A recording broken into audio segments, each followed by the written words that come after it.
Bismillahirrahmanirrahim. Assalamualaikum warahmatullahi wabarakatuh.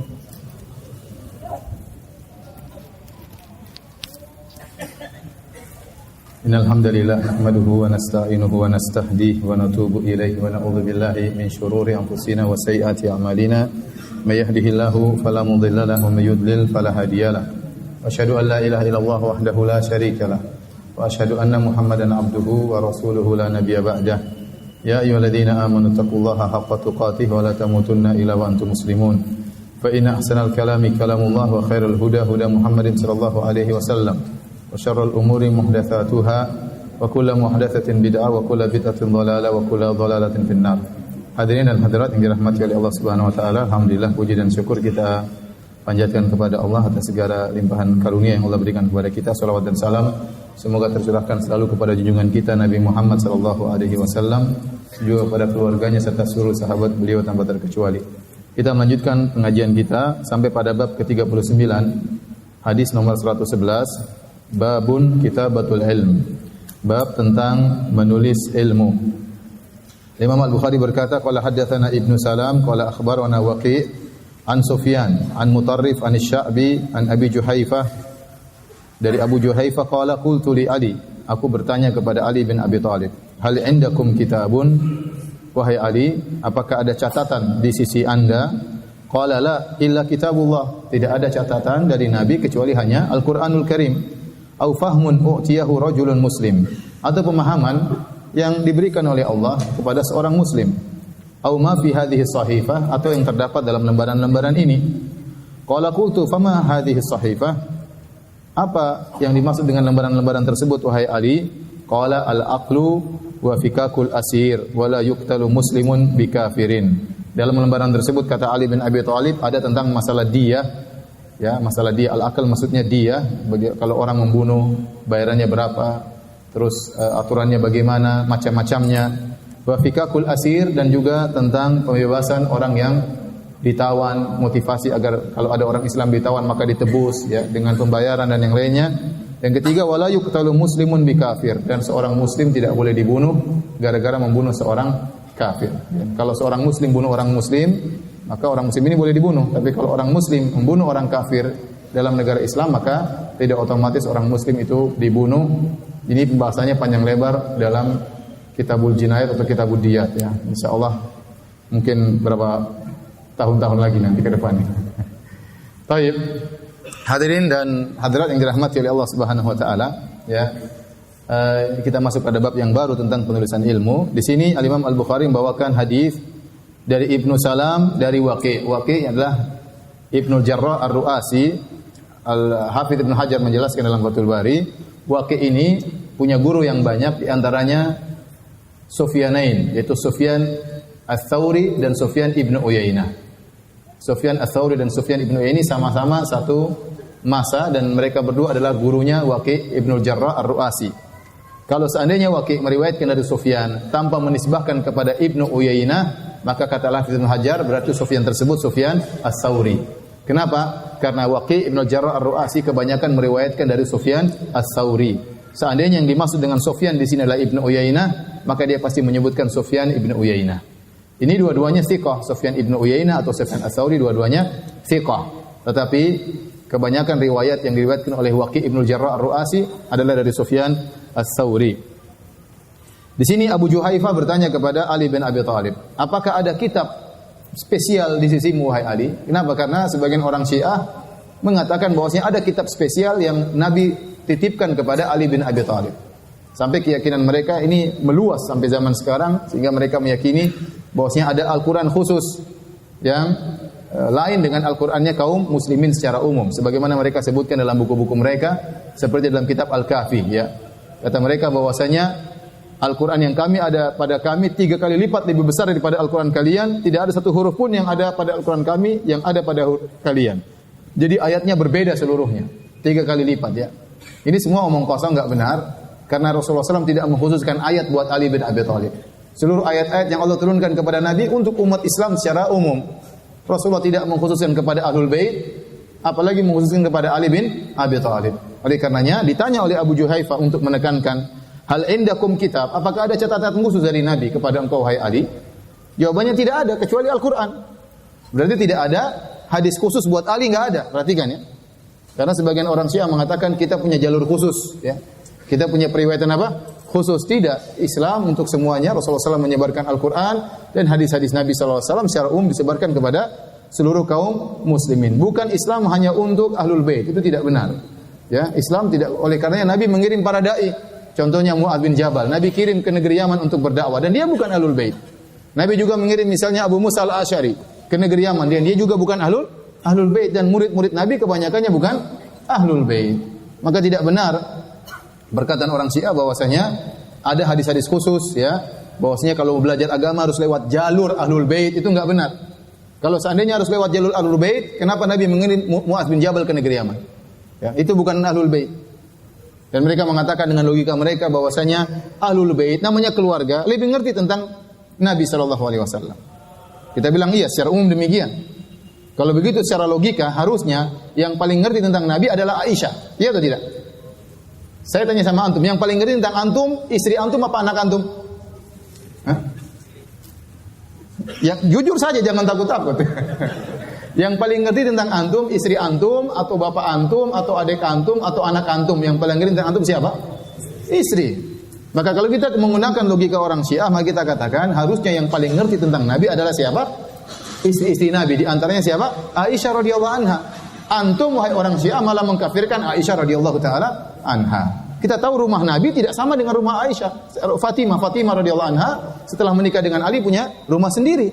Punya rumah sendiri. Ini hanya omong kosong mereka. Yang benar Ali bin Abi Thalib ditanya, apakah ada catatan khusus dari Nabi untuk engkau, untuk anda wahai Ali? Jawabannya tidak ada. Kecuali apa? Al-Quranul Karim.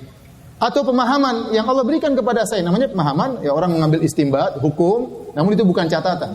Hanyalah pemahaman dari ayat atau hadis yang dipahami oleh Ali bin Abi Thalib. Yang ketiga ada sahifah. Sahifah itu catatan, selembaran, ya, yang Ali miliki. Maka ditanya, apa isi sahifah tersebut? Dijelaskan.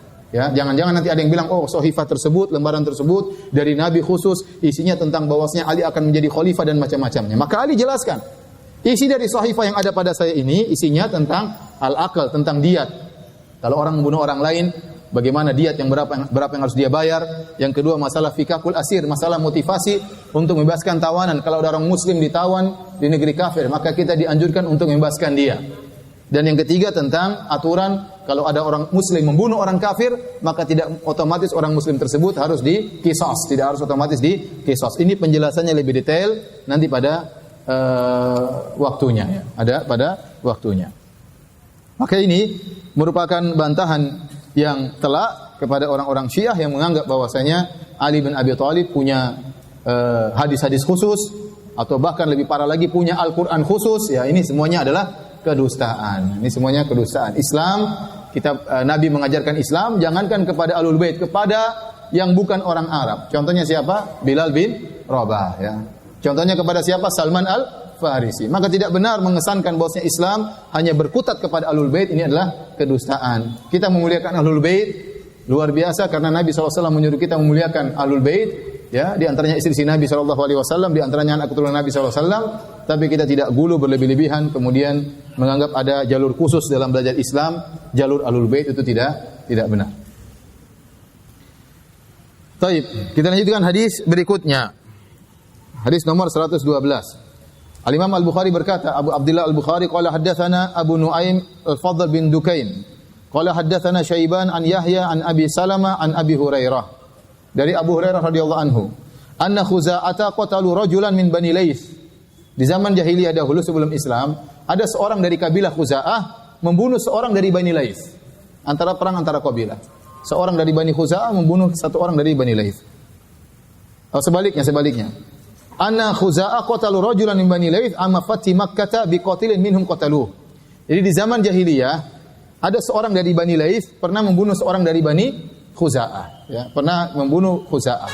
Maka waktu setelah Fatu Makkah ternyata Khuza'ah membalas, maka mereka membunuh seorang dari Bani Laits. Kenapa? Untuk membalas dendam lama, karena zaman dahulu ada seorang dari mereka yang dibunuh oleh Bani Laits. Maka sekarang dibalas oleh Bani Khuza'ah, seorang dari Bani Laits pun dibunuh oleh mereka. Fa ukhbira bidzalika Nabi sallallahu alaihi wasallam. Maka Nabi dikabarkan akan hal tersebut. Padahal tidak boleh membunuh dalam kota Mekah. Ya. Maka Nabi dikabarkan telah terjadi pembunuhan. Ternyata seorang dari Khuza'ah membunuh seorang dari Bani Laits. Maka Nabi pun faraqiba rahilatahu, Nabi pun menaiki tunggangannya, fa khataba, kemudian Nabi berkhutbah. Faqala, Nabi berkata sallallahu alaihi wasallam, innallaha habasa an Makkatal qatla awil fila.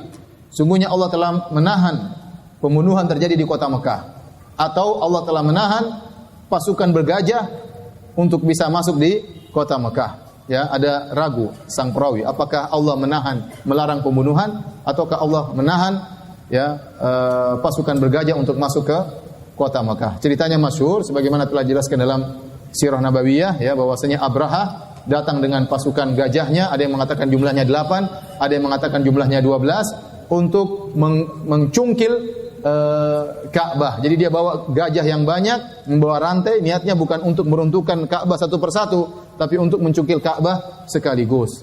Ya, dan pimpinan pasukan gajah-gajah tersebut ada namanya. Pimpinannya namanya Mahmud, ya. Namanya siapa? Gajah tersebut namanya Mahmud. Ada yang namanya Mahmud enggak? Ya.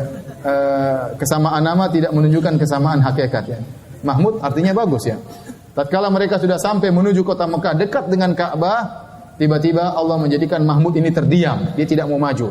Tatkala Mahmud terdiam, maka pasukan gajah yang lain juga tidak mau maju. Kalau Mahmud dibelokkan ke kanan, dia berjalan, dibelokkan ke kiri, dia berjalan, apalagi suruh mundur lebih cepat lagi jalannya. Tatkala mereka bingung, pawangnya bingung, tiba-tiba Allah kirim burung-burung berbondong-bondong, kemudian melemparkan batu yang panas kepada mereka. Tidaklah seorang pun dari mereka tertimpa dengan batu panas tersebut kecuali merasakan gatal yang luar biasa sampai dia menggaruk-garuk sehingga dagingnya terlepas-lepas. Makanya Allah mengatakan faja'alahum ka'asfim ma'kul. Maka Allah jadikan mereka seperti daun yang dimakan ulat. Daun dimakan ulat kan habis itu, brotoli. Ya, demikian juga orang yang terkena lemparan batu tersebut semuanya akan merasakan gatal, kemudian menggaruk-garuk sampai akhirnya tubuh daging mereka lepas-lepas. Ada yang langsung meninggal dan ada yang tidak langsung meninggal, di antaranya Abraha. Abraha tatkala terkena lemparan batu tersebut dia merasakan gatal luar biasa, kemudian tubuhnya dibawa kembali ke Son'a, ke Yaman. Di tengah perjalanan tubuhnya preteli satu persatu, jarinya lepas, hidungnya lepas, telingannya lepas satu persatu, sampai akhirnya tatkala tiba di Son'a dadanya keluar dan dia tewas di tempatnya agar mereka bisa lihat inilah orang yang hendak menghancurkan Ka'bah. Jadi kata Nabi, innallaha habasa al-fil. Allah pernah menahan tentara bergajah tidak bisa masuk dalam kota Mekah. Wa sullita alaihim Rasulullah sallallahu alaihi wasallam wal mu'minun. Kemudian Allah Subhanahu wa taala menjadikan Rasulullah SAW kaum mukminin menguasai kota Mekah. Ala wa innaha lam tahilla li ahadin qabli. Sungguhnya kota Mekah tidak pernah dihalalkan untuk berperang di situ, menumpahkan darah sebelumku. Jadi Nabi diizinkan oleh Allah menghalalkan Nabi untuk berperang, untuk menumpahkan darah di kota Mekah satu saat saja, sa'atan minan nahar, dari siang sampai sore. Cuma sebentar Nabi diizinkan untuk berperang, tapi Nabi juga tidak menumpahkan darah. Ya, maka Nabi mengatakan sebelum saya tidak pernah ada yang dihalalkan untuk menumpahkan darah di kota Mekah. Wala tahillu li ahadin ba'di, dan sampai dan seterusnya tidak akan ada seorang pun dihalalkan untuk menumpahkan darah di kota Mekah. Oleh karenanya para ulama mengatakan kalau ada orang penjahat yang lari di kota Mekah, maka berusaha didesak agar dia keluar dari kota Mekah, baru kemudian dibunuh di luar kota Mekah semaksimal mungkin. Ya, kecuali kalau memang tidak memungkinkan. Seperti terjadi pemberontakan di Arab Saudi dahulu pernah, tatkala kasus seseorang yang dia mengaku sebagai Imam Mahdi, kemudian mic dari imam diambil, direbut, kemudian dia mengaku Imam Mahdi, menyuruh orang untuk berbaiat, sehingga terjadi peperangan antara pasukan Arab Saudi dengan pasukannya Imam Mahdi. Ya. Berhari-hari sampai akhirnya Imam Mahdinya tewas. Ya. Kalau itu Imam Mahdi dia tidak bakalan tewas. Ya. Tapi ternyata Imam Mahdi palsu. Ya. Akhirnya tewas. Taib. Kemudian kata Nabi SAW, ala innaha halat li sa'atan min nahar. Ketahuilah bahwasanya kota Mekah pernah dihalalkan bagiku untuk bertempur, untuk menumpahkan darah hanya satu waktu di siang hari. Ala wa innaha sa'ati hadhi haram. Adapun sekarang sudah haram lagi. Ya. Sekarang sudah haram lagi. Wala yukhtala syauquha, dan tidak boleh potong debu duri dari pohon yang ada di kota Mekah, enggak boleh. Duri padahal mengganggu, tapi kata Nabi tidak boleh dipatahin durinya. Kalau durinya enggak boleh, apalagi pohonnya. Wala yu'dhadu syajaruha, demikian juga pohonnya tidak boleh dipatahin. Wala tultaqatu saqitatuha illa limunsyidin. Ini sudah kita jelaskan pada pertemuan lalu. Dan tidak boleh kalau ada barang jatuh diambil, enggak boleh. Kalau ada barang jatuh di Mekah enggak boleh diambil, biarin saja. Kecuali bagi orang yang ingin mengambil dan ingin mengadakan pengumuman, limu'arrifin. Memberi pengumuman ada barang hilang sampai orang yang merasa kehilangan mencari barang tersebut. Adapun untuk ngambil disimpan enggak boleh. Faman qutila fahuwa bi khairin nadharain. Barang siapa yang terbunuh, maka bagi keluarganya salah satu dari dua pilihan. Imma an yuqal wa imma an yuqada ahlul qatil. Apakah dia menerima diat atau yang membunuh dibunuh atau yang bunuh diqisas, ya. Itu aturannya. Nanti lama-lama akan kita bahas bahwasanya pembunuhan itu ada bermacam-macam. Ada namanya yang membunuh sengaja, ada membunuh tidak sengaja, ada membunuh setengah sengaja. Ya. Membunuh tidak sengaja misalnya apa? Naik mobil kemudian nabrak orang enggak sengaja, meninggal. Membunuh sengaja misalnya apa? Ngambil pedang tikam dia.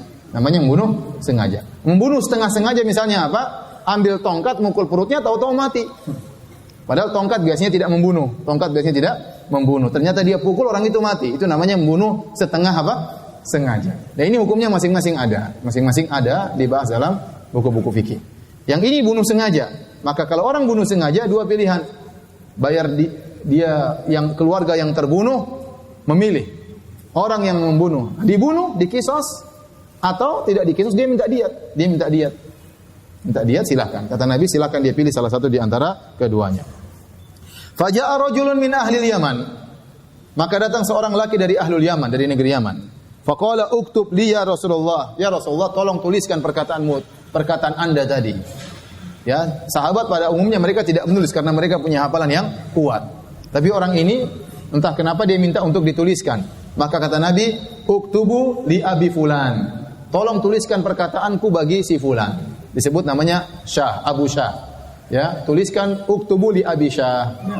Ini dalil hadis-hadis ini dibawakan oleh Al-Imam Al-Bukhari tentang kitabatul ilmi. Berarti Nabi mengizinkan untuk menulis hadis-hadis Nabi. Bahkan Nabi mengatakan uktubu li Abi Syah. Tulislah untuk Abu Syah. Demikian juga di sebelumnya tadi Ali ada sahifah. Dan sahifah tersebut apa? Ada tulisan-tulisan. Berarti ilmu itu ditulis. Faqala rajulun min Quraisy, terus ada seorang laki dari Quraisy berkata, disebutkan dalam riwayat yang lain adalah Al-Abbas bin Abdul Muttalib, pamannya Nabi sendiri. Dia berkata, "Ilal idkhir ya Rasulullah." Ya Rasulullah, Anda berkata, ya, Al-Abbas itu pamannya Nabi. Al-Abbas bin Abdul Muttalib, tapi dia hormat sama Nabi. Umurnya mirip dengan Nabi SAW, beda-beda 2 tahun saja ya.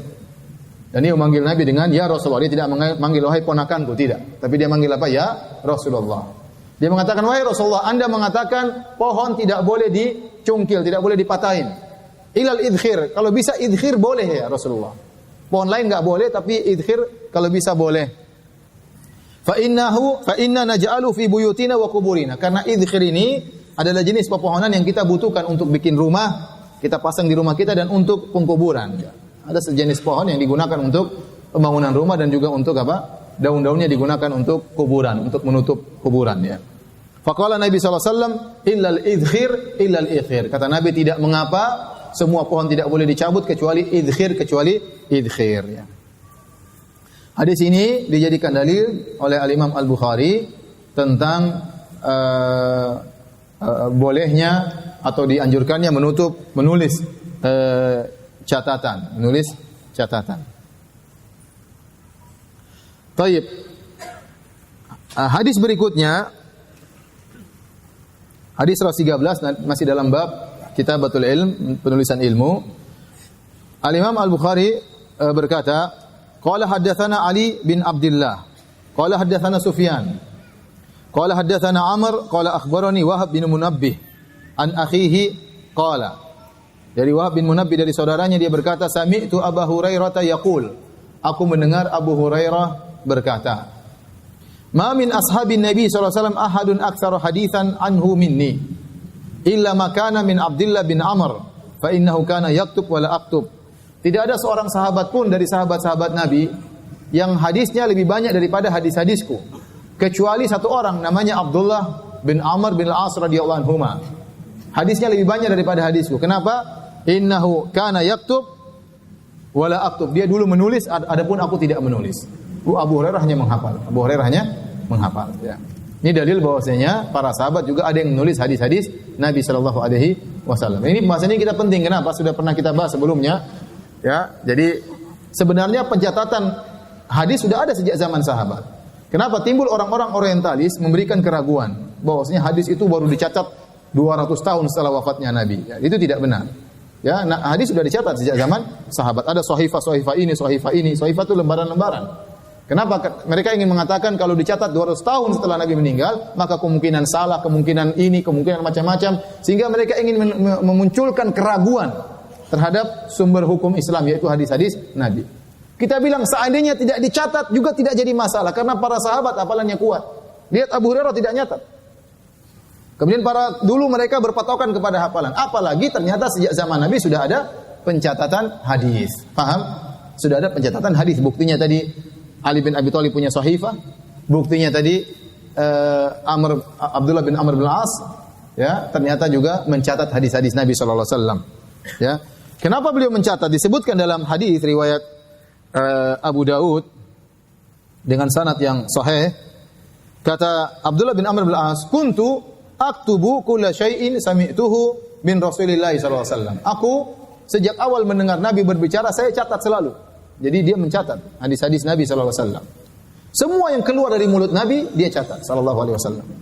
Fanahatni Quraisyun, karena saya sering mencatat hadis-hadis Nabi, maka orang-orang Quraisy melarangku. Qalu, mereka berkata, "Ataktubu kulla syai'in min Rasulillah ataktubu kulla syai'in wa Rasulullah sallallahu alaihi wasallam basyarun?" Apakah kau mencatat seluruhnya yang diucapkan oleh Nabi? Padahal Nabi adalah seorang manusia. Yatakallamu fil ghadabi war ridha. Jadi orang-orang Quraisy ya memberi keraguan, kata mereka, ngapain kau catat seluruhnya? Nabi itu manusia, terkadang dia ngomong lagi marah, terkadang lagi senang. Ya, jangan dicatat semuanya. Kalau ngomong lagi marah ya mungkin salah ngomong. Lagi senang juga terkadang salah ngomong. Maka lihat jangan dicatat semuanya. Ya. Fa amsaktu minal kitabah atau anil kitab. Maka saya pun berhenti nulis hadis-hadis Nabi. Gara-gara omongan mereka. Abdullah bin Amr bin Al-As kena syubhat, ya. Nabi manusia, mungkin lagi marah, jangan dicatat lagi marah. Lagi senang jangan dicatat juga. Orang kalau lagi marah, lagi senang terkadang salah ngomong ya. Salah ngomong. Kalau lagi senang bilang sama istrinya, engkau seperti rembulan seperti ini. Coba lagi marah, kamu seperti apa lagi? Bukan rembulan lagi, terbalik. Jadi orang kalau kita begitu, lagi marah kita ngomong yang lain, lagi senang ngomongnya apa? Lain. Maka dia pun melaporkan hal ini kepada Nabi. Kata beliau, "Fadzakartu li Rasulillah sallallahu alaihi wasallam." Maka aku kabarkan hal ini kepada Nabi Rasulullah. Orang-orang bilang begini-begini. Ya, engkau namanya manusia biasa, kalau lagi marah, lagi senang. Ya. Maka kata Nabi sallallahu alaihi wasallam, fa'auma'a bi usbu'ihi ila fihi. Kata Abdullah bin Amr bin Al-As, Rasulullah SAW kemudian memberi isyarat dengan jarinya kepada mulutnya. Kemudian Nabi sallallahu alaihi wasallam berkata, "Uktub, catat. Fa walladzi nafsi biyadihi ma yakhruju minhu ilal haq." Catat seluruhnya, kata Nabi. Demi zat yang jiwaku berada di tangannya, tidak ada yang keluar dari mulutku kecuali semuanya kebenaran. Mau lagi marah, mau lagi senang, catat semuanya, kata Nabi sallallahu alaihi wasallam. Dari situ Amr bin Al-As semangat untuk mencatat. Sehingga dia hadisnya lebih banyak daripada hadis Abu Hurairah radhiyallahu taala. Tentunya Abu Hurairah ngomong begini setelah wafatnya Nabi sallallahu alaihi wasallam, ya. Ya, tentunya kita tahu, seperti saya pernah jelaskan, Abu Bakar lebih banyak hadisnya, Umar lebih banyak hadisnya daripada Abu Hurairah, karena Abu Bakar dan Umar bersahabat dengan Nabi dengan waktu yang lama. Seringkali mereka bertiga bersafar bersama. Tentunya Abu Bakar tahu betul banyak hadis dari Nabi SAW. Tetapi Abu Bakar dan Umar tidak banyak meriwayatkan hadis. Kenapa? Karena Abu Bakar setelah Nabi meninggal, dia cuma hidup 2 tahun, itu pun menjadi khalifah, mengurusi kenegaraan, mengatur stabilitas keamanan. Ada orang-orang yang murtad. Kemudian ada juga Nabi palsu Musailimah Al-Kadzdzab, terjadi peperangan sehingga beliau tidak sempat untuk meriwayatkan hadis. Demikian juga Umar. Umar juga disibukkan dengan peperangan, disibukkan dengan kenegaraan sehingga tidak banyak meriwayatkan hadis. Adapun Abu Hurairah berbeda. Beliau di akhir hayatnya menetap di kota Madinah, duduk ngajar. Sehingga yang meriwayatkan dari beliau ada 800 orang. 800 orang meriwayatkan dari Abu Hurairah. Sehingga dari situ hadis-hadis yang sampai kepada kita kebanyakannya dari Abu Hurairah. Paham? Kebanyakan dari Abu Hurairah. Dan Abu Hurairah radhiyallahu anhu, dia meriwayatkan hadis langsung dari Nabi. Dan juga dia meriwayatkan dari sahabat-sahabat yang lain. Sehingga dia kumpulkan hadis yang banyak. Dia pernah datang kepada Nabi, dia mengeluhkannya, Rasulullah, saya banyak mendengar hadis dari engkau, saya takut lupa. Kata Rasulullah SAW, ubsut rida'aka, bukalah selendangmu. Maka kata Abu Hurairah, saya pun buka selendangku. Fadaraba biyadihi fihi. Kemudian Rasulullah SAW memukulkan tangannya di selendang tersebut. Kata Rasulullah SAW, dhumma, tutup itu. Kemudian dia tutup Abu Hurairah, dipakai lagi selendangnya. Kata Abu Hurairah, setelah itu saya tidak pernah lupa selama-lamanya. Jadi Abu Hurairah didoakan oleh Nabi supaya tidak lupa. Taib. Hadirin hadirat yang dirahmati Allah Subhanahu wa taala. Ini dalilnya, intinya Al-Imam Al-Bukhari membawakan riwayat ini untuk menjelaskan bahwasanya para sahabat mencatat hadis. Para sahabat mencatat hadis, ya. Ada yang mencatat dan ada yang tidak mencatat. Ali ada catatannya, ternyata Abdullah bin Amr bin As juga ada catatannya. Taib, dalam hadis ini Abu Hurairah mengatakan, lebih banyak hadisnya Abdullah bin Amr bin As daripada saya. Begitu kata Abu Hurairah. Tapi kenyataannya yang sampai kepada kita, lebih banyak hadisnya Abu Hurairah. Kok bisa demikian? Saya ulangi, Abu Hurairah dalam hadis ini mengatakan, Abdullah bin Amr bin As, ya, hadisnya lebih banyak daripada saya. Tetapi ternyata yang sampai kepada kita, hadis-hadis Abu Hurairah lebih banyak daripada Abdullah bin Amr bin As. Dan saya ingatkan, kebanyakan hadis-hadis yang sampai kepada kita dari sahabat-sahabat junior, yang mereka diberi umur panjang. Di antaranya Abu Hurairah, hadisnya banyak sampai kepada kita. Di antaranya Abdullah bin Amr bin As, hadisnya juga sampai banyak kepada kita. Dia sahabat-sahabat muda. Di antaranya junior adalah Anas bin Malik, juga banyak hadis yang sampai kepada kita. Kenapa dia junior, dipanjangkan umurnya oleh Nabi SAW. Di antaranya Abu Sa'id Al-Khudri, juga sahabat junior, umur panjang sehingga banyak meriwayatkan hadis. Di antaranya Aisyah radhiyallahu taala anha, yang waktu Nabi SAW meninggal dia masih belasan tahun, ya. Jadi inilah banyak hadis-hadis sampai kepada kita. Adapun sahabat-sahabat senior Abu Bakar, Umar, maka tidak banyak hadis-hadisnya sampai kepada kita. Kita kembali kepada pertanyaan, kenapa hadis-hadis Abu Hurairah ternyata lebih banyak daripada hadis-hadisnya Abdullah bin Amr bin As? Ini dijelaskan oleh Ibnu Hajar dalam Fathul Bari. Beliau menyebutkan beberapa sebab. Di antaranya, Abdullah bin Amr bin As radhiyallahu anhuma sibuk dengan ibadah daripada mengajar. Dia suka beribadah. Dalam hadis disebutkan, ya Rasulullah, bolehkah saya puasa tiap hari sampai begitu? Kata Rasulullah, enggak bisa. Gimana kalau sehari berbuka, sehari berpuasa? Saking semangatnya apa? Ibadah. Jadi dia ini orangnya rajin beribadah sehingga tidak banyak sibuk menebarkan ilmu. Berbeda dengan Abu Hurairah. Abu Hurairah lebih banyak menebarkan apa? Ilmu. Sampai dalam hadis Abu Hurairah berkata, "Ausani khalili bi thalath." Sungguhnya kekasihku Rasulullah SAW menyampaikan wasiat kepadaku 3 perkara. Di antaranya al-witru qabla naum. Hendaknya saya salat witir sebelum apa? Tidur. Kata para ulama sebenarnya menjelaskan kenapa seharusnya salat witir di akhir malam. Tetapi Nabi menyuruh Abu Hurairah untuk salat witir sebelum tidur karena Nabi tahu Abu Hurairah begadang untuk apa? Menuntut ilmu. Sehingga dia dianjurkan untuk salat witir sebelum tidur, karena kalau sudah tidur mungkin bablas sampai subuh. Jadi ini menunjukkan Abu Hurairah benar-benar semangat untuk ilmu. Dan disebutkan dalam hadis bagaimana sampai dia kelaparan, sampai dia jatuh pingsan karena sibuk mencari hadis-hadis Nabi sallallahu alaihi wasallam. Ini sebab pertama. Sebab kedua, ya, Abdullah bin Amr bin As radhiyallahu taala anhuma, ya, kebanyakan waktunya dia tinggal di Mesir atau di Taif. Sementara pusat ilmu setelah wafatnya Nabi adalah di kota Madinah. Orang-orang banyak mencari hadis kemana? Ke kota Madinah, bukan ke Mesir, bukan ke Taif. Jadi meskipun dia banyak hadisnya, namun murid-murid yang datang kepada dia tidak banyak. Ini diantara sebab kedua kenapa hadis-hadisnya Abu Hurairah lebih banyak. Maka tadi disebutkan, tidak ada murid paling banyak seperti murid-murid para ahli hadis, seperti murid-muridnya Abu Hurairah. Sampai 800 orang meriwayatkan dari Abu Hurairah. Kemudian di antara sebab yang ketiga kata Al-Imam Al-Bukhari atau Al-Imam Al-Hafidz Ibnu Hajar rahimahullah, karena Abu Hurairah mendapatkan doa khusus dari Nabi supaya tidak lupa, dan insyaallah akan kita sebutkan hadisnya di kemudian hari insyaallah. Kemudian yang keempat, sebab keempat, Abdullah bin Amr bin As tatkala dia pergi ke negeri Syam, dia sempat mendapatkan buku-buku ahlul kitab. Sehingga dia suka membaca buku-buku ahlul kitab dan dia menyampaikan isi dari ahlul kitab tersebut, buku-buku tersebut. Karena Rasulullah SAW mengatakan, hadithu an Bani Israel wala haraj. Sampaikan saja dari Bani Israel, namun tidak tidak mengapa kalian sampaikan. La tusaddiqu wa la tukadzib. Jangan benarkan, jangan dustakan. Sampaikan tapi jangan dibenarkan, jangan didustakan. Nah, dia suka menyampaikan dari buku-buku Ahlul Kitab. Akhirnya banyak para imam-imam tabi'in yang tidak ngambil hadis dari beliau. Karena para imam tabi'in ingin mengambil hadis Nabi, bukan hadis Ahlul Kitab. Paham? Sehingga dari situ muridnya tidak begitu banyak. Inilah sebab-sebab kenapa hadis-hadis Abu Hurairah lebih banyak daripada hadisnya Abdullah bin Amr bin As. Jadi kalau nanti datang pertanyaan ujian sama antum, bisa jawab enggak? Sebutkan 4 sebab yang disebutkan oleh Ibnu Hajar kenapa hadis-hadis Abu Hurairah lebih banyak daripada hadis siapa? Abdullah bin Amr bin As. Ada yang bisa jawab? Saya kasih hadiah. Enggak ada? Kenapa? Hadiahnya air putih ya. Baik. Kita lanjutkan ya. Kita lanjutkan. Memang benar ada satu hadis dari Abu Sa'id Al-Khudri dalam Sahih Muslim yang sering dijadikan dalil oleh orang-orang orientalis. Nabi pernah berkata, "La taktubu anni syai'an ghairal Qur'an."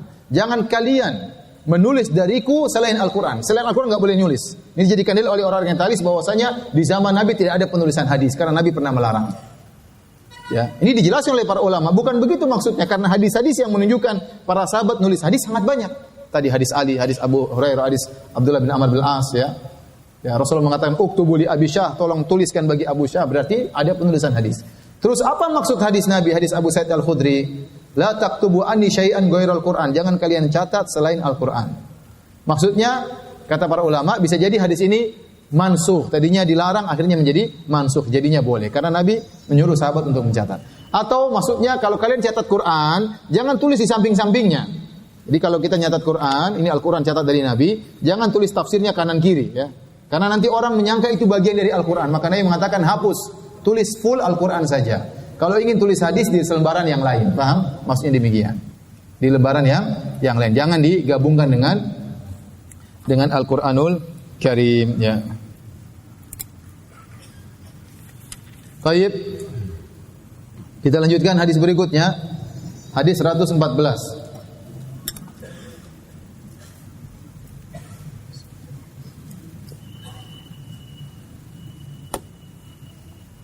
Al-Imam Al-Bukhari berkata, qala haddatsana Yahya bin Sulaiman, qala haddatsani Ibnu Wahb, qala akhbarani Yunus an Ibnu Syihab yaitu Az-Zuhri an Ubaidillah bin Abdullah an Ibnu Abbas radhiyallahu taala anhuma.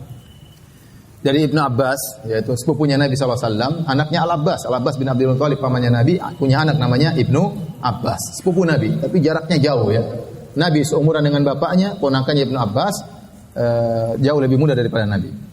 Ibnu Abbas berkata, "Lamma ishtadda bin Nabi sallallahu alaihi wasallam waja'uhu," tatkala sakit Nabi semakin parah, tatkala beliau akan meninggal dunia, Nabi sallallahu alaihi wasallam punya sakit di antaranya bekas racun yang beliau makan tatkala perang Khaybar. Dari hadiah seorang wanita Yahudiyah memberikan kambing kepada Nabi dan Nabi husnudzon, Nabi makan ternyata ada racunnya. Nabi sudah terlanjur mengunyahnya, menelannya, tiba-tiba kambing tersebut berbicara, "Inni masmumah," sungguhnya saya beracun. Maka Nabi pun berhenti. Tapi sudah terlanjur mempengaruhi Nabi sehingga 3 tahun kemudian beliau meninggal di antaranya gara-gara bekas racun tersebut. Kata para ulama, Allah ingin menjadikan Nabi dengan meninggal dengan pahala mati syahid. Dengan pahala mati syahid. Ya, sebagaimana Umar dibunuh, sebagaimana Hasan diracun, sebagaimana Husain dibunuh radhiyallahu anhum ajmain, sebagaimana Ali bin Abi Thalib juga dibunuh, sebagaimana Utsman juga dibunuh. Maka Allah ingin agar Nabi meninggal dengan membawa pahala mati syahid. Maka di antara sebab beliau sakit dan meninggal dunia adalah racun yang sempat beliau makan tatkala perang Khaybar. Waktu Nabi lagi sakit-sakit parah, Nabi berkata, "Ituni bi kitabin aktubu lakum kitaban la tadhillu ba'dahu." Datangkanlah kepadaku catatan. Ya, dalam sebagian riwayat disebutkan, datangkanlah kepadaku tulang katif, pundak kambing. Dulu mereka catat di atas di tulang. Kata Nabi, datangkan alat-alat untuk menulis supaya aku catatkan kepada kalian suatu catatan yang kalian tidak akan tersesat setelah itu. Qala Umar waktu itu hadir waktu Nabi sedang sakit tersebut, Nabi minta didatangkan catatan. Umar berkata, "Inna Nabi sallallahu alaihi wasallam ghalabahul waja'u wa indana kitabullahi hasbuna." Kata Umar, Rasulullah sedang sangat sakit. Dia telah terkuasai oleh sakitnya. Enggak usah catat, enggak usah, kata Umar. Sungguhnya sudah cukup Al-Qur'an bagi kita. Fakhtalafu wa kathura laghat. maka terjadi khilaf. Ada yang bilang, ayo ambil catatan. Nabi suruh, kata Umar, enggak usah. Terjadi khilaf. Ya, sampai terjadi suara yang bising. Maka Rasulullah berkata, "Qumu anni." Pergilah kalian seluruhnya dariku. Wala yanbaghi indi tanazu', dan tidak boleh ada perdebatan di sisiku. Fa kharaja Ibnu Abbas yaqul, Ibnu Abbas keluar dan berkata, "Innar razi'ata kullu razi'ati ma hala baina Rasulullah sallallahu alaihi wasallam wa baina kitabih." Di antara musibah yang sangat besar adalah menghalangi Nabi mencatat sesuatu. Nabi ingin mencatat, kenapa dilarang? Baik, hadis ini perhatikan para hadirin, sering dijadikan oleh orang Syiah untuk mencela Umar bin Khattab. Untuk mencela siapa? Umar bin Khattab radhiyallahu anhu. Karena Nabi minta diberi catatan, tapi Umar mengatakan tidak usah, sudah cukup Al-Qur'anul Karim. Para ulama menjelaskan ya. Jadi Umar bin Khattab radhiyallahu anhu ya, melihat Nabi kasihan ya. Nabi dalam kondisi sakit parah. Nanti kalau Nabi mengambil catatan lama lagi, Nabi harus mikir. Dia tidak ingin Nabi apa? Kesulitan. Dan Umar memahami bahwasanya perintah tersebut bukan perintah yang harus benar-benar dikerjakan. Karena kita tahu dalam beberapa peristiwa Nabi mengatakan sesuatu, para sahabat masih kasih ide, ya Rasulullah bagaimana kalau begini, Rasul kalau bagaimana kalau begini. Tapi begitu Nabi sudah benar-benar melaksanakan dengan azam yang kuat, maka tidak ada yang protes. Contoh sederhana seperti waktu Nabi SAW dalam perang Hudaybiyah, dalam perjanjian Hudaybiyah. Rasulullah SAW menyuruh para sahabat untuk tidak melanjutkan umrah. Kata Nabi, sudah kita enggak usah lanjutkan umrah. Cukur rambut-rambut kalian, potong sembelih hewan-hewan kalian. Maka para sahabat masih ada yang protes, ya Rasulullah, kenapa kita tidak umrah saja? Kenapa kita tidak perang saja sama mereka, ya Rasulullah? Kalau kita matikan, kita mati syahid. Kata Nabi, tidak perlu. Akhirnya terjadi dialog. Para sahabat masih semangat ingin perang mati daripada harus berhenti umrah. Yaitu pada tahun 6 Hijriah. Kenapa? Mereka itu kan penduduk kota Mekah, para sahabat, penduduk kota Mekah. Kemudian 6 tahun tidak pernah lihat Mekah. Sekarang berjalan, setelah 6 tahun berjalan, sudah sampai Hudaybiyah, tinggal 20 kilo lagi sampai di Mekah. Tahu-tahu orang Quraisy datang bilang tidak ada umrah. Ya mereka jengkel. Nabi bilang, ya sudah enggak ada umrah. Kata para sahabat, enggak ya Rasulullah, kita harus umrah. Kalau terjadi perangan ya enggak apa, kita mati masuk surga. Tapi Nabi bilang enggak usah. Akhirnya para sahabat belum menerima Nabi, karena mereka menganggap perintah Nabi ada dua, ada perintah yang harus, ada perintah arahan, tidak harus. Paham? Saya ulangi. Ada perintah yang para sahabat meyakini itu harus, maka mereka langsung kerjakan. Ada perintah ini cuma arahan Nabi, maka mereka masih bisa dialog sama Nabi sallallahu alaihi wasallam. Maka Nabi mengatakan harus. Akhirnya Nabi masuk ketemu dengan Ummu Salamah, istri Nabi. Kata Ummu Salamah, potong rambutmu. Begitu Nabi cukur rambutnya, botak, maka para sahabat tahu ini sudah tidak ada jalan lain. Maka para sahabat semuanya akhirnya apa? Botak-botakan, saling botak-membotaki. Jadi maksud saya, ada perintah Nabi yang terkadang terkesan harus, dan ada terkadang hanya ide Nabi sallallahu alaihi wasallam, hanya arahan, masih ada pilihan. Nah, Umar mungkin memahami perintah untuk mendatangkan tulisan tersebut mungkin tidak harus ya. Di antara hal yang membuktikan itu tidak harus, ternyata setelah itu Nabi masih hidup beberapa hari dan Nabi tidak pernah mengulangi perintah tersebut. Harusnya kan Nabi kalau itu harus, Nabi akan mengatakan ambil, Umar sudah pergi, mana tulisan. Tapi Nabi tidak pernah mengulangi untuk minta tulisan tersebut. Paham? Ini yang menguatkan bahwasanya itu Umar memahami kondisi Nabi lagi sakit, jangan dipersulit dengan apa? Dengan menulis dan menulis. Ya. Paham? Jadi hadis ini dijadikan celaan oleh orang-orang Syiah. Lihat Umar membangkang. Tidak, ya Umar punya pandangan sendiri. Umar punya pandangan sendiri. Ya. Taib. Yang kedua, ya. Taruhlah Nabi ingin mengambil tulisan. Apa yang ditulis oleh Nabi SAW? Datang dalam sebagian riwayat, ya, hadis riwayat Muslim, lebih jelas kata Rasulullah SAW kepada Aisyah, "Id'ili abaka wa akhaka." Panggil bapakmu, panggil saudaramu untuk jadi saksi. Panggil bapakmu, Abu Bakar. "Hatta aktuba kitaban," agar aku tulis kitab. Ya, sehingga orang mengatakan Nabi ingin tulis nama-nama khalifah supaya tidak ada ribut. Di antara yang pertama siapa? Abu Bakar. Makanya dia mengatakan kepada Aisyah, "Panggil bapakmu." Ya.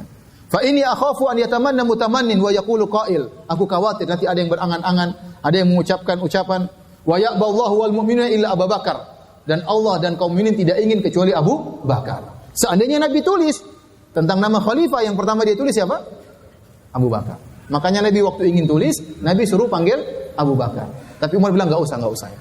Karena enggak usah lah. Nah, toh Umar mengatakan Nabi lagi sakit ya. Apa yang tulis nanti sudah Al-Qur'an sudah cukup.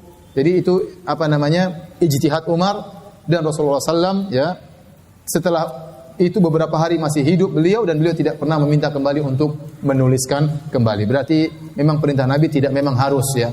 Karena kalau itu harus wahyu yang harus disampaikan, maka Nabi tidak peduli mau Umar marah enggak marah, tetap saja Nabi akan tulis. Paham maksud saya? Baik.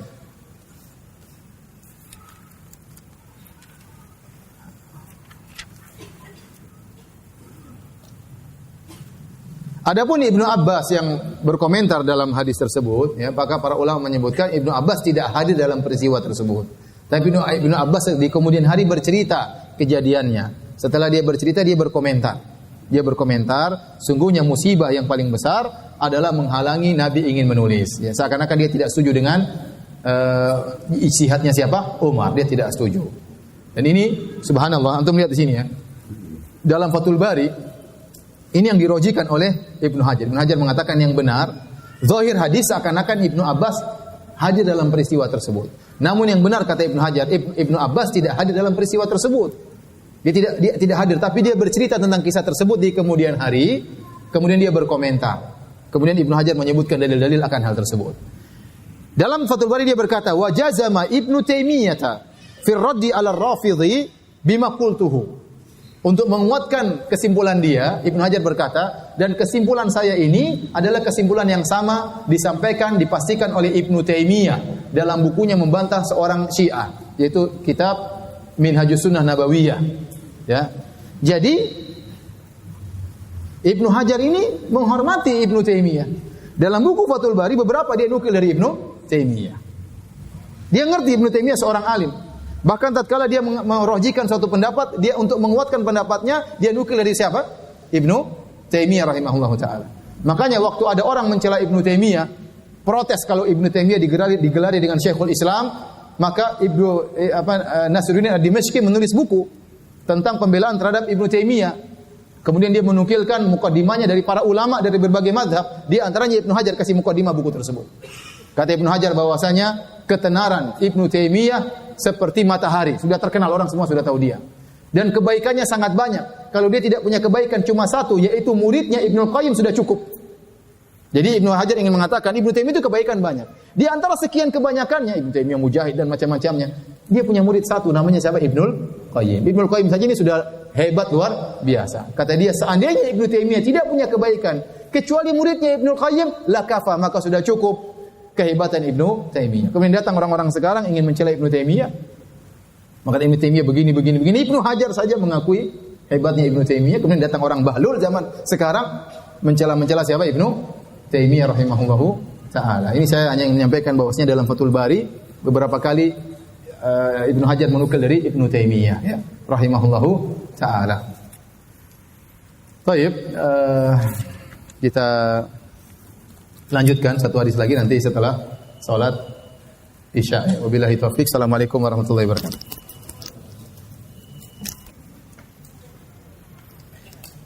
Bismillahirrahmanirrahim. Assalamualaikum warahmatullahi wabarakatuh.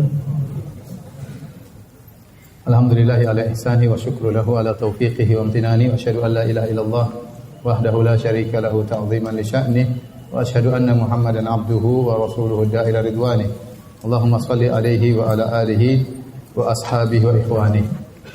Hadirin dan hadirat yang dirahmati oleh Allah Subhanahu wa taala, kita telah selesai dari bab Kitabatul Ilm ya, hadis-hadis yang telah kita sebutkan semuanya memberi isyarat tentang hadis-hadis Nabi sudah ditulis sejak zaman Nabi sallallahu alaihi wasallam.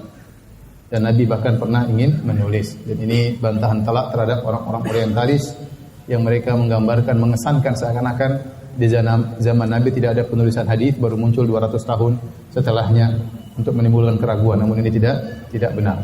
Tapi kita lanjutkan bab berikutnya, bab 40. Belum selesai jilid 1 ya. Buku saya ada 26 jilid. Ada 26 jilid. Ini jilid 1 belum selesai. Kita sudah setahun belum? Sudah setahun lebih ya? Setahun lebih. Kalau satu buku 2 tahun, berarti kita harus ngaji berapa tahun? 50 tahun. Entah antum masih hidup, entah saya masih hidup. Baik, yang penting kita jalan ya. Selesai enggak urusan. Itu urusan Allah Subhanahu wa taala. Baik, bab yang ke-40, saya ingin baca cepat-cepat sama antum, tapi faedahnya kurang nanti. Makanya ya, itu pun sudah cepat sekarang ya. Sudah cepat atau tidak ini? Sudah sangat cepat saya rasa ya. Itu pun masih telat. Baik, bab 40 babul ilmi wal 'idhati bil lail. Bab tentang ilmu dan wejangan di malam hari. Ilmu dan wejangan di malam hari. Imam Al-Bukhari berkata, qala haddatsana Shadaqah, qala akhbarana Ibnu Uyainah an Ma'mar an Az-Zuhri an Hind an Ummi Salamah wa Amr wa Yahya bin Sa'id an Az-Zuhri an Hind an Ummi Salamah. Qalat, kata Ummu Salamah, istaiqadha an-nabiy sallallahu alaihi wasallam dzata lailatin. Nabi SAW terjaga di malam hari pada suatu malam. Faqala, kemudian Nabi berkata, Subhanallah, ma'adha unzila laylata minal fitan. Maha suci Allah, apakah yang diturunkan pada malam hari ini dari fitnah-fitnah? Ada yang menafsirkan dari azab-azab. Wa ma'adha futiha minal khazain. Dan apakah yang dibukakan oleh Allah dari khazain, dari perbendaharaan? Ada yang mengatakan maksudnya rahmat-rahmat Allah diturunkan. Aikidu sawahibal hujar, kata Nabi SAW, bangunkan penghuni kamar-kamar tersebut, penghuni rumah-rumah tersebut. Maksudnya bangunkan istri-istri saya. Jadi istri-istri Nabi tinggal di hujarat, ya. Hujarat bisa juga jamaknya hujar. Hujarat ya kecil, rumahnya istri-istri Nabi berapa? Mungkin 4 kali 5 atau 3 kali 4 ya. Ada 9 ya. Kemudian kata Nabi, faruba kasiyatin fid dunya ariyatun fil akhirah. Betapa banyak wanita yang berpakaian di dunia namun telanjang di akhirat kelak. Tapi hadis ini jelas ya, Rasulullah SAW bangun malam terus memberi nasihat. Maka babnya yang dibuat oleh Imam Bukhari bab al-ilmi wal 'idhati bil lail. Ilmu dan memberi wejangan di malam hari. Karena Nabi bangun di malam hari dan dia kasih wejangan. Adapun makna hadis, kata Nabi, ya Nabi seakan-akan Nabi bermimpi atau diberi wahyu sesuatu, dia terjaga di malam hari. Begitu terjaga dia berkata, Subhanallah, Maha suci Allah. Dan ini dijadikan dalil oleh Ibnu Hajar bahwasanya tasbih inda ru'yatil asya al-mahulah. Boleh seorang bertasbih tatkala melihat sesuatu yang dahsyat, sesuatu yang mengerikan, sesuatu yang menakutkan. Seorang boleh mengucapkan apa? Subhanallah, Subhanallah. Kemudian kata Nabi SAW, Mada unzila laylata minal fitan. Ditafsirkan oleh Ibnu Hajar, maksudnya Nabi berkata, ya, azab apa yang telah ditetapkan oleh Allah di kemudian hari. Ya, unzila layla, diturunkan sekarang, maksudnya Nabi dikabarkan dalam wahyu akan turun azab. Wa mada futiha minal khazain. Dan rahmat-rahmat Allah yang dibukakan. Ya, khazain maksudnya rahmat, kata Ibnu Hajar rahimahullahu ta'ala, itu rahmat yang dibukakan oleh Allah pada malam hari ini. Maka Nabi, ya, menyuruh istri-istri Nabi untuk bangun. Untuk apa? Untuk salat. Oleh karenanya dijadikan dalil oleh Ibnu Hajar, beliau berkata, wa fil hadits istihbabul isra ila salat inda khasyatis syarr. Disunahkan bersegera untuk salat tatkala mengkhawatirkan ada keburukan yang akan tiba. Sebagaimana Allah berfirman, wasta'inu bis sabri was salah. Jadikanlah salat dan sabar sebagai penolong bagi kalian.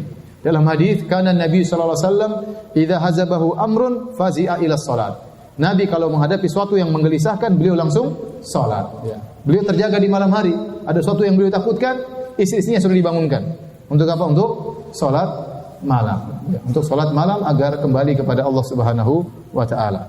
Demikian juga kata Ibnu Hajar, wa amara man ra'a fi manamihi ma yakrah an yusalliya. Demikian juga dianjurkan kalau seorang di malam hari, ya, melihat sesuatu yang buruk dalam mimpinya, maka dia bangun dan dia salat. Maka dia bangun dan dia apa? Salat. Disunahkan juga demikian berdasarkan hadis ini. Baik, hadirin dan hadirat Subhanahu wa taala, demikian saja yang kita sampaikan pada kesempatan kali ini. Kalau ada yang bertanya saya persilahkan. Banyak pertanyaan tapi susah-susah semua ya, saya enggak bisa jawab ya. Ini 3 pertanyaan, jawabannya wallahu alam ya. Pertanyaan keempat juga wallahu alam.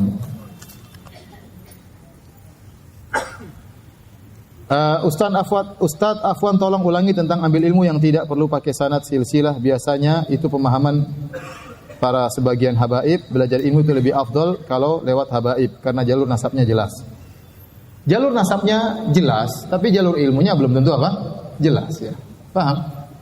Ya. Jalur alhamdulillah ilmu ada, kita bisa ambil dari habaib, bisa selain dari habaib. Sebagaimana Nabi SAW bagikan ilmunya kepada ahlul bait dan juga kepada selain ahlul bait. Ya. Abu Hurairah bukan ahlul bait, ya. Abu Sa'id Al-Khudri bukan ahlul bait, Anas bin Malik bukan ahlul bait. Ya. Kalau kita hanya membatasi ilmu dari ahlul bait, maka Islam tidak akan sempurna. banyak hukum-hukum Islam yang akan apa? Hilang. Ya. Oleh karenanya kita mengambil ilmu dari siapa saja yang penting ilmunya bisa dipertanggungjawabkan. Sebagian guru-guru saya di Madinah mereka ahlul bait. Mereka ahlul bait. Sebagian kawan-kawan saya di Madinah juga ahlul bait. Saya ketemu ya ramah dan baik. Kemudian tidak merasa dirinya sebagai orang alim ya. Tidak semua ahlul bait kemudian menjadi orang apa? Orang alim. Yang maksum cuma Nabi sallallahu alaihi wasallam. Selain Nabi sallallahu alaihi wasallam keturunannya tidak maksum. Ada di antara mereka yang saleh, ada di antara mereka yang tidak saleh, ada di antara mereka yang menjadi penyanyi, ada di antara mereka yang menjadi ini, ada di antara mereka yang berdakwah, bermacam-macam model mereka ya. Jadi kita ambil ilmu dari orang yang berilmu, baik dia dari keturunan Nabi sallallahu alaihi wasallam ataupun selain keturunan Nabi sallallahu alaihi wasallam ya. Kita lihat para imam-imam, Imam Ahmad, Imam Syafi'i, Imam Abu Hanifah, Imam Malik, semuanya bukan ahlul bait. Semuanya bukan ahlul bait. Ya, kalau kita membatasi ilmu pada ahlul bait, terus kita imam-imam tersebut mau diapain? Paham? Jadi saya ulangi, kejelasan nasab tidak melazimkan kejelasan apa? Ilmu. Apakah ilmu laduni itu? Saya juga tidak tahu ilmu laduni itu apa ya. Tapi kata sebagian orang ilmu laduni itu adalah ilmu yang datang tiba-tiba kepada seorang tanpa dia harus belajar. Tiba-tiba Allah kasih ilmu. Orang ini enggak pernah belajar tahu-tahu hafal Quran. Itu omong kosong, enggak ada seperti itu. Itu omong kosong, paham? Enggak ada. Kata Nabi, innamal ilmu bitta'allum. Ilmu itu didapatkan dengan apa? Belajar. Sudah kita jelaskan dalam Sahih Bukhari bagaimana Umar bin Khattab belajar sampai ganti-gantian sama temannya. Satu hari Umar ke pasar, temannya yang belajar. Besoknya Umar yang belajar, temannya yang ke pasar. Kemudian bagi ilmu. Lihat Abu Hurairah belajar sampai kelaparan, sampai jatuh pingsan, sampai kelaparan untuk menuntut ilmu. Tiba-tiba ada orang bilang enggak usah belajar, tahu-tahu punya ilmu. Itu omong kosong. Datangkan orang itu, datang ke sini, coba mana dia? Mana orang sebetulnya katanya dan katanya. Yang sejatinya tidak ada seperti itu. Tidak ada orang tiba-tiba pintar. Mungkin kalau kau masukkan jin, jinnya agak pintar-pintar dikit mungkin ya. Ya, dikasih tahu, oh ada begini. Tapi dia punya ilmu enggak, mau hafal Quran ya harus menghafal, harus diulang-ulang, ya. Tidak ada tiba-tiba orang hafal kemudian tanpa belajar. Ustaz ada caranya. Gimana caranya?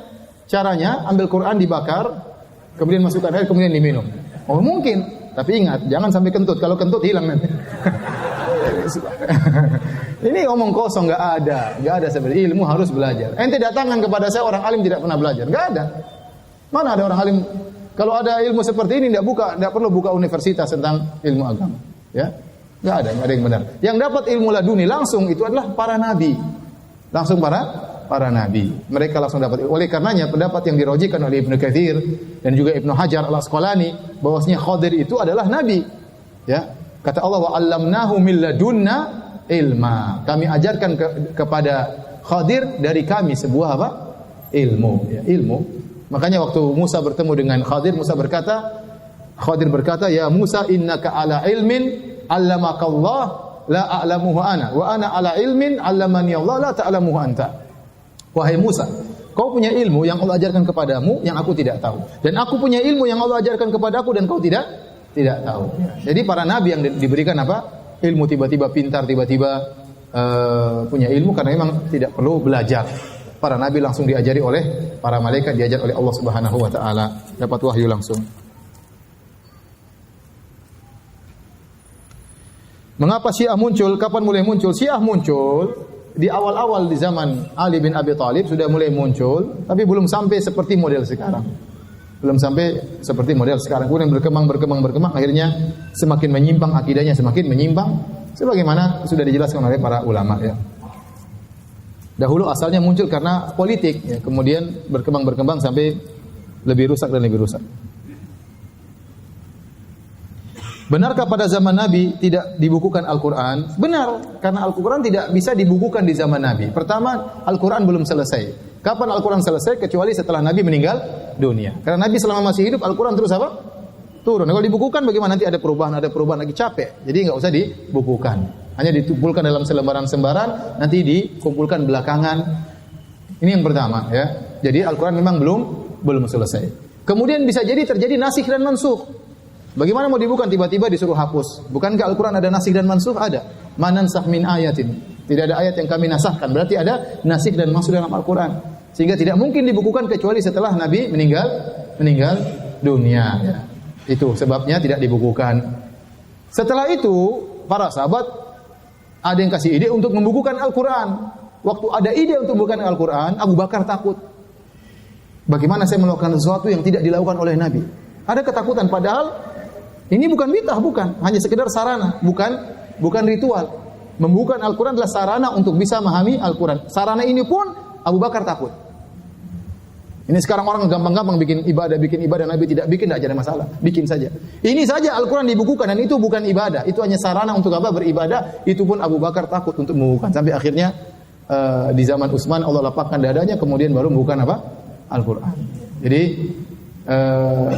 memang benar di zaman Nabi belum dibukukan karena memang suasananya tidak mendukung. Setelah Nabi meninggal baru mungkin untuk dibukukan. Wallahu a'lam bishawab.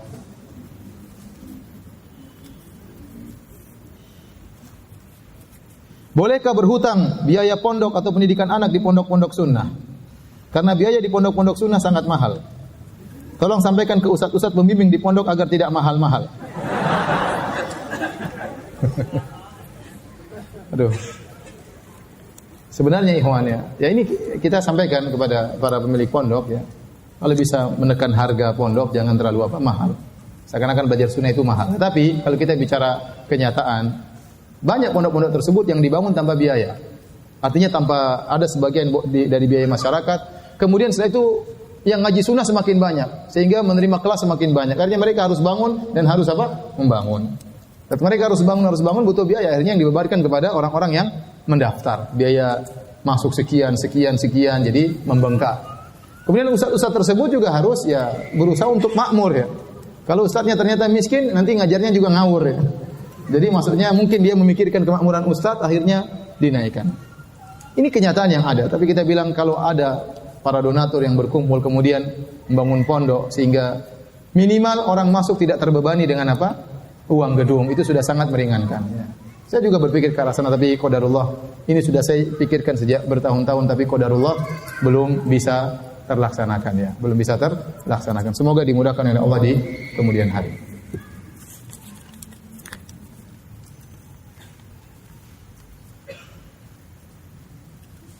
Bolehkah kita memberi hadiah kepada guru jika anak kita sudah lulus dari sekolah tersebut? Boleh. Kalau sudah selesai, tidak ada kaitannya ya. Kita senang sama orang tersebut, kita silahkan. Tapi kalau anak kita sebagai status murid, maka sebaiknya jangan. Karena akan timbul kecondongan kepada anak kita. Kalau mau, kita kasih kepada kepada mudirnya, dan dia kasih kepada sang guru tanpa diketahui siapa yang kasih. Ya. Apalagi itu sekolah swasta, boleh kita minta izin kepada pemilik sekolah tersebut, dia yang punya otoriter dalam hal tersebut, dan dia kasih kepada sang guru tanpa diketahui dari mananya, dari sang guru tidak tahu. Karena kalau dia tahu, bagaimanapun juga dia pasti ada kecondongan kepada anak kita. Akhirnya anak kita salah-salah dibenarin. Akhirnya jadi bahlul ya.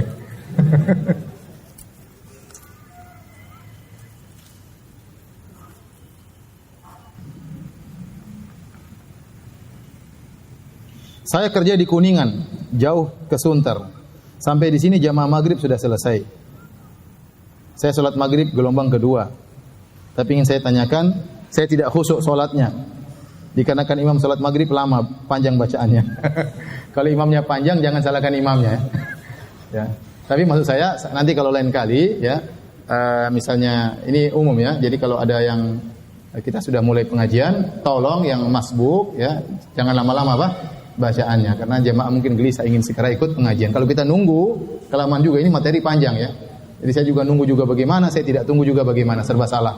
Jadi saya harapkan kepada ikhwan-ikhwan nanti siapapun yang jadi imam di kajian berikutnya, kalau jadi imam masbuk, tolong jangan lama-lama. Ya.